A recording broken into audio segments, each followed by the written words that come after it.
You can help me out there, Mark. That's great. Thank you, Jimmy. All right. Okay, let's get at it. Listen, I'm going to go right to the opposite side of things here. Robbie, a recent survey found that 48% of athletes believe mental training is overrated, and that success as endurance sports depends primarily on physical ability. And the skeptical athlete says, mental training doesn't work for me. To hell with it. I don't need mental. It's all about being in the gym. Robbie, address that stat, that source of Runner's World 2022. Almost 50% of athletes believe mental training is overrated. Robbie. Maybe 50% of athletes don't feel like they need it. It doesn't necessarily mean that they're not mentally strong themselves already. If you're coming from a place of strength, you might see less value in working on your mental strategies, your mental techniques. If you're struggling, depends what you're struggling with in a race or in an event. Like if you're struggling, the mental barrier can be a big one for a lot of athletes. And we hear about it in first breaking of the running of the mile, like people lifting like certain amounts that they've never gone before and then breaking through to a certain, like a higher level. The mind can definitely be a barrier. I personally don't think it's a massive barrier for me. It's something that I see as a strength. Would I say that? So I might answer in that survey that I don't need to do a huge amount of mental training, but I find that a lot of people do it naturally anyway. And it's not necessarily just within sport, but they use mental skills like coping techniques throughout life that then make them stronger for their racing and for their sport. But if you find that like when you've got a difficult task at home, you've got mental techniques that you use to get you through it, that's training you for the sport you're doing anyway. So I would disagree just because I think it varies for everyone, but equally a lot of people are stronger mentally than they think they are, and they might not be noticing that it is a weakness, so they haven't got to work on it. Yeah. Richie, comment on that. So 50% think it's not important, 50% do think it's important. Where does it fall into your world of being successful in endurance athletics, the power of the mind? Richie Ingram. The power of the mind obviously is very important, but specifically gearing towards training it, I think just by going out and doing what you do, you're inevitably training it indirectly. You're just not. So let's say I'm going out and I'm doing a tempo run or whatever it is. I'm going to hit a point where like,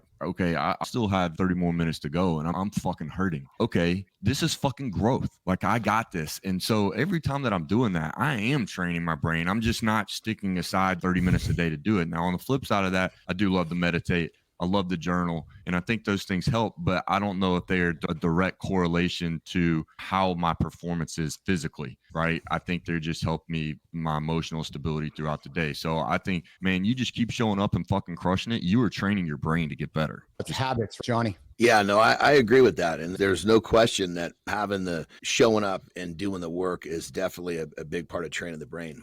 Part of what I do is when I mentor people, athletes, all the above, whether it's, I guess to a certain extent, some of the business people that I mentor there, it's a sport for them too, because it's a competition. Yes. But anyway, what I'm getting at is this, is that most people that are successful, they've got some mental strength, but they've never had, or I shouldn't say never, many people have never had some sort of formal, intentional training to actually take what they've already got and really make it potent to the point where you can just turn and look at a target and go, bam. And you can take this mental development, this mental grooming, and you can put it wherever you want to when you understand how to have a better, I guess you say better control, but more importantly, to think that for someone to say, oh, I've got this, that's to say that you can't grow, which is pretty silly. Successful people will never say that. They're like, okay, there's a better way to do this. I want to learn. And that's what I would say to the mental training is that for the people, the 50% that they don't know what they don't know. But then for the people that do know, they're also the people saying, I want to do better. I want to learn more. So I think that this mental side is massive. For me personally, if I didn't have it, I wouldn't be here. Yeah. God knows where I would be, but I wouldn't be here. Yeah. Marty. Yeah, man. You got to train your mental. I'm not sure how people expect to be successful without training their mental. And let's look at some examples.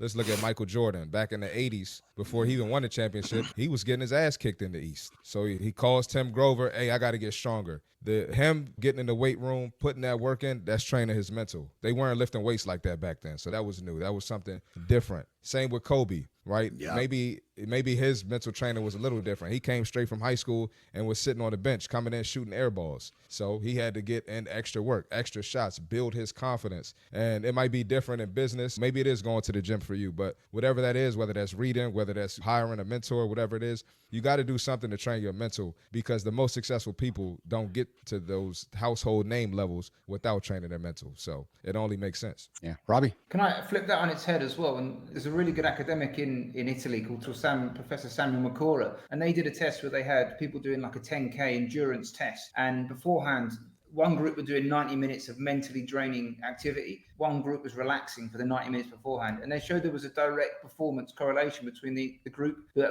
had done the 90 minutes of mentally fatiguing tasks. They performed at a lower level, like in an endurance setting. So if we know that like mental tasks fatigue us, even if they're not related to the activity, then surely we know if the mental side of it plays a part within the endurance activity itself, let alone beforehand. And that can be the hours beforehand, the days beforehand. If you're in a high stress environment, it impacts your performance across the board, be that from like live sport, whatever you're doing. But I think it's very clear to me that if it can have that direct impact, then yeah, of course it's something that we could benefit from training. Yeah, we're talking mind games with Robbie Britton, Rich Ingram, John Anderson, and C. Marty Fit. I'm your host, Keith Pellissier, Mornings in the Lab with Keith and Friends. How to train your mind for endurance. Gentlemen, let's talk about the idea of visualization. I'm a huge fan of visualization. I'm a huge fan of intentionally training my mind to think of how things have happened. In business, I've talked with Tina about this before. In business, I like to hold meetings as if something's already happened. In other words, okay, guys, it's October 2nd, 2025.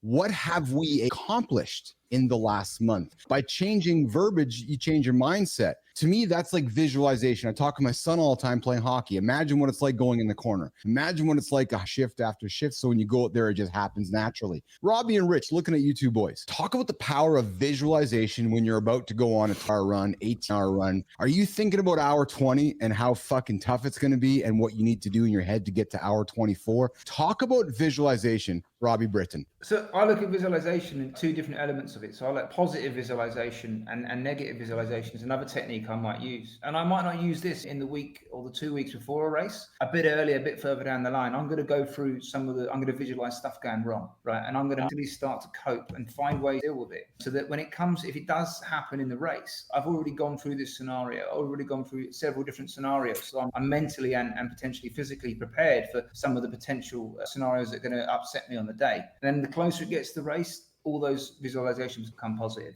And it's about preparing yourself not only physically but emotionally, because running over the course of a longer amount of time can be quite an emotional endeavor. And if you're getting to that point and you're letting your emotions overwhelm you, so you go from like 5th to 6th, or you suddenly start realizing you're going to achieve the time goal, your emotions can become overwhelming. And if you've been through this, you've practiced it, you've visualized it beforehand, it's less likely to derail you when it comes to that key moment in the event itself.